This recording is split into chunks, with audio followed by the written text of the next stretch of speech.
Excuse me. S.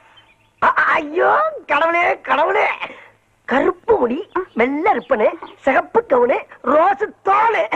இப்படி எல்லாம் வர்ணிக்கிறீங்க, ஆனா பொம்பளைகளை மட்டும் திட்டுறீங்க. எப்ப நீங்க டீ கடையில பேசிக்கிட்டு இருந்ததெல்லாம் நான் கேட்டுக்கிட்டு தான் இருந்தேன். அது உங்களை திட்டல, எனக்கு பிடிக்காத பொண்ணுங்களை மட்டும் திட்டினேன். இப்படி ஒரு பிகரை பிடிக்கலன்னு எந்த மடையனாச்சும் சொல்லுவானா? என்ன பத்தி என்ன நினைக்கிறீங்க? என்னென்னமோ நினைக்கிறேன், அதை எப்படி என் வாயால இப்ப சொல்ல முடியும்? ஆமா, நீங்க என்ன பத்தி என்ன நினைக்கிறீங்க? I love you. அதேதான் அதேதான். டேய் குப்புசாமி, ஒரு செகண்ட்ல பிக்கப் ஆயிடுச்சா, புகுந்து விளையாடிடு. குப்புசாமி யார் அந்த பையன்? பையன்ல நான் தான், நானே தான். கருப்பா இருந்தாலும் கட்டி கொழுப்பு.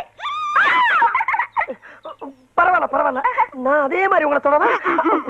ஏன் ஓடி வந்து தொடவா? ஆக நல்ல மூமெண்ட்ஸ்.